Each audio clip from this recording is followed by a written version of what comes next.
Welcome to Storytelling.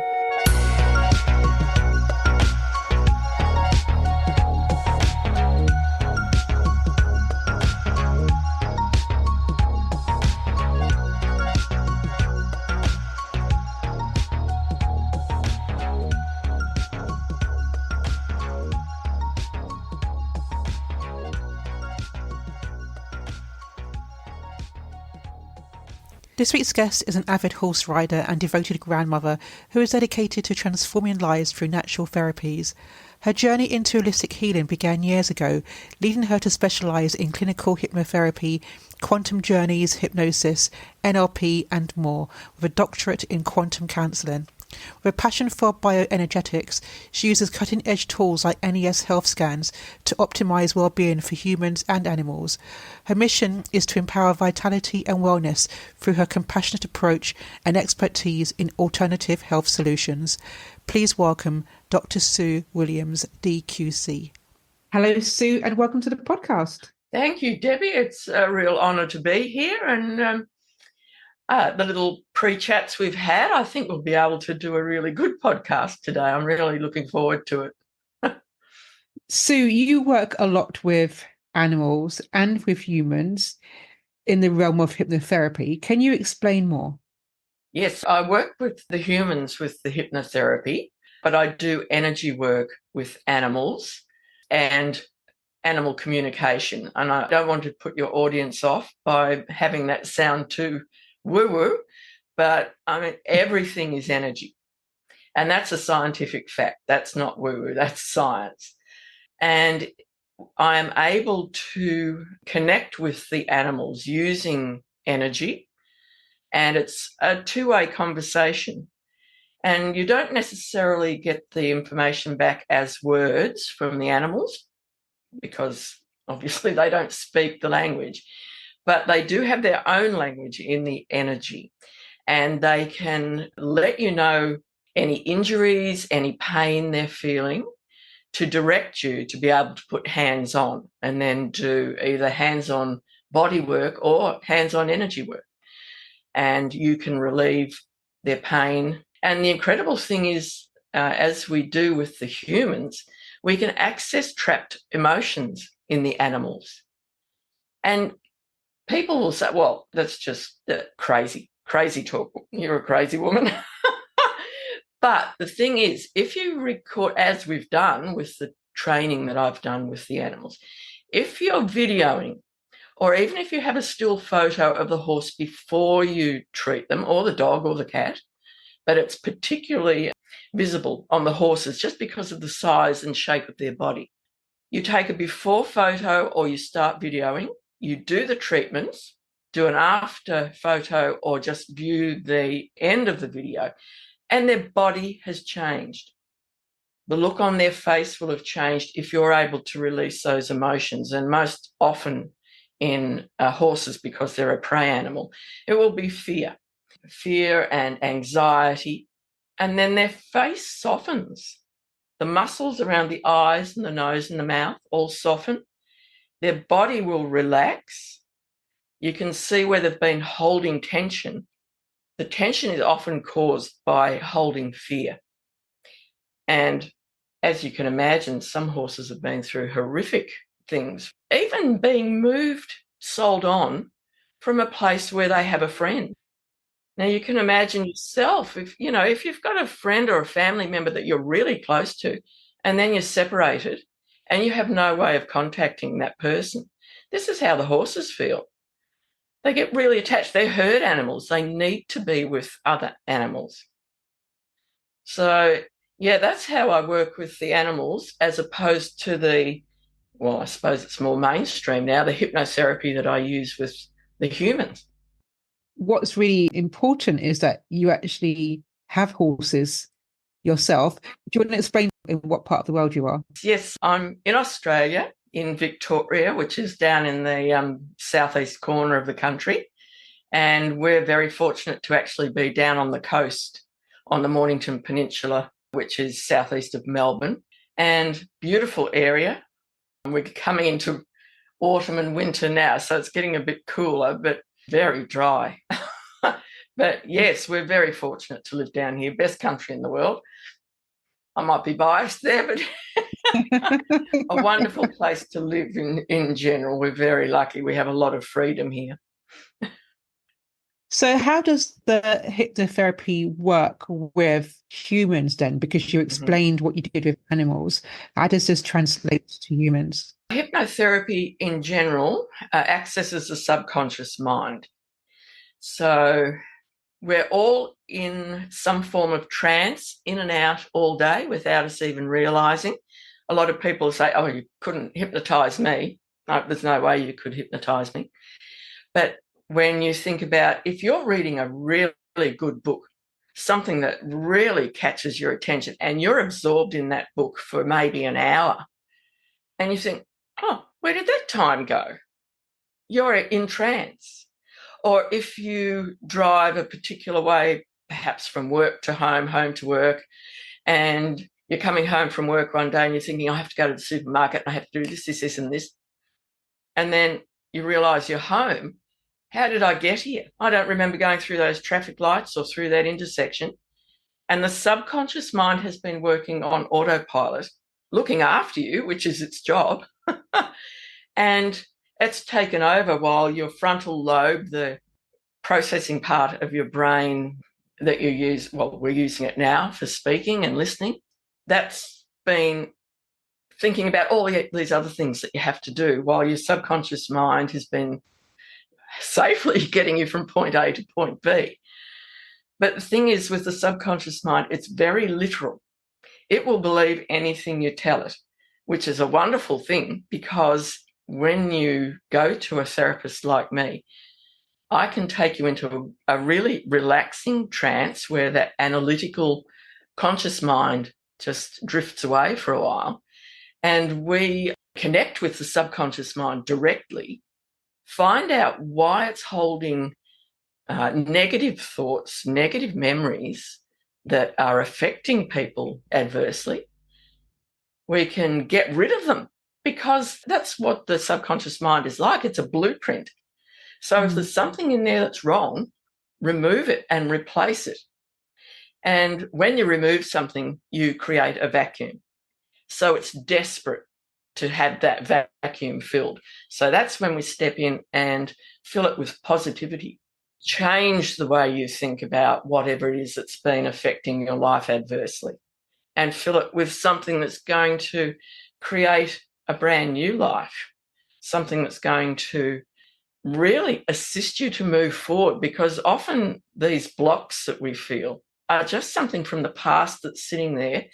Subconscious mind is trying to do its job of protecting us, not realising that it's not doing the right thing. So get rid of that, put in something positive, something that you really want to work towards, some goal, or just a general change to your life where you feel better. You feel happier, more positive. So that's what we aim to do with the hypnotherapy, is to get rid of the old negative and replace it with the new positive. I think what you said just now is really quite telling, that we hold on to negativity, and this is what plays out in our everyday life and world. What can someone do immediately to try and overcome some of those obstacles? I think the first thing is to realise that's what you're doing, because humans, just as a natural part of their being, don't like change. So it's very hard to change, and just by using willpower, because you will revert to your old way of being. We become comfortable in our discomfort because that's what we know. We know that when we get up in the morning and we think, oh, I don't really want to go to work today because my boss is a real pig, he's so rude, and but I'm not going to change, because that's what I do. I go to work each day and I put up with the rubbish that goes on there. But you have to realise that's the first step. You can change, as uncomfortable as it will be moving from that discomfort to a new way of being. You can do it. And once you start the process, you'll find it's really quite easy, because you'll find how pleasant it feels to move on from that discomfort. And you change your old reality to your new reality. And then you think, oh, wow, why didn't I do this before? What has been the best transformation that you have seen? I work with a lot of athletes, and I specifically, my sub niche, if you could call it that, is working with equestrians. And I've had, well, such a large number of ladies, and it's normally women who come to me for the equestrian, but they've come to me, they've had an incident, that perhaps they've had a fall and they've been injured or just shaken their confidence. And they have this lovely horse sitting out in the paddock. The horse hasn't necessarily done anything wrong. It's not a vicious horse or a nasty horse, but they've lost their confidence. And people are telling them, oh, just sell it. Why would you be paying all that money to look after a horse that you just don't ride anymore? But in their heart, these women are saying, oh, but I love the horse. I've loved riding in the past, but I just can't move past whatever this accident, incident, or maybe it's even that they've been somewhere and someone said to them, oh, God, look at her. She looks terrible on that horse, and oh, she can't ride. And they've taken that to heart. That's gone into their subconscious mind, and that's the message that they're getting all the time. I'm hopeless. Why should I even try? They come to me. Often it's only one session for equestrians, which is just amazing. But it can be 1, 2, or 3 sessions. And they change their mindset. I get photos back of them out riding, photos of the awards they've won, just after this mind-changing session where they've got their confidence back. They've realised that it wasn't their actual reality. It was something that their subconscious was telling them. And they've moved on from it, and they've just excelled. They've done better than they had previously. So there are so many of these women that I've helped, and they've sent me all these photos and emails saying, wow, I wish I'd known about you earlier. And that's across the board with athletes too. I think it's really important that, as you have already highlighted, that we be very careful about what we say to ourselves and what we think of ourselves. And isn't there a very famous saying, would you allow someone to talk to you the way you talk to yourself? Yeah, absolutely. Absolutely. That's so true. And as I said before, the subconscious is so literal. And if you take to heart something that someone says to you, that you aren't capable, that you look terrible on a horse, for example, and you think, oh, yeah. And it's amazing actually in sessions, because sometimes, in fact, more than sometimes, very often we'll go back to scenes that have happened in the person's childhood. I mean, really quite early, like 5, 6, 7, 8 years old. And riders especially, someone will have said something to them, like the parents have said, oh, I'm just wasting my money, you'll never be any good. And they have gone on to be quite good riders. But that thought is still stuck in the back of their mind. And when they have a doubt, that comes forward. And I think, oh, yeah, I know my parents told me I was never going to be any good, so I can't move past that. And that's how we go in. We address that, the person, and they'll say, I haven't thought of that in 30, 40 years. And yeah, I remember that. That happened. Well, they had a fall and their parents were so distraught because the child had fallen off and injured themselves. That was imprinted in the child. Well, it can be anger as well.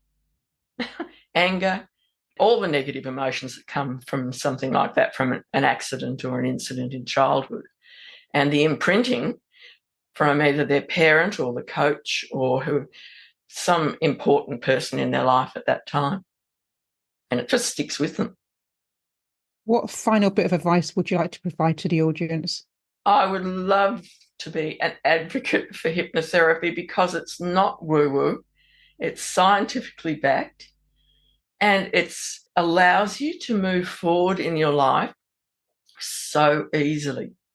If you are someone who just can't reach their goals, who procrastinates because they think, no point me doing this today because I'm not going to be any good at it anyway, find a reputable hypnotherapist. At least have a chat with them and see what they can offer, because I can't believe how underutilized hypnosis is, because it's such a lovely thing to experience. You come out of it just floating. And the hypnotherapist can do the sessions with you to get you on the right path. Then they can do a recording for you to listen to after the session, which reinforces everything that you've done, keeps reinforcing the positivity so that it does get embedded in your subconscious mind. And you go forward and you're just a better version of yourself. And once you've experienced it, you can also use it in other areas of your life as you overcome things and other things come up. You say, oh, I can deal with that with hypnosis. In fact, I can even do a bit of self-hypnosis. Just go into a bit of a meditation and say, I'm releasing whatever it is I need to release. And these are the better thoughts I'm going to think from today on. I would hope that the audience would at least investigate this now as a new form of therapy for themselves, because it's such a wonderful thing to experience. Sue, I just want to thank you so much for sharing your story and for being a guest on this podcast. Oh, it's been amazing. Thank you so much for inviting me, Debbie. If you'd like further details about Sue, then please follow links in the show notes.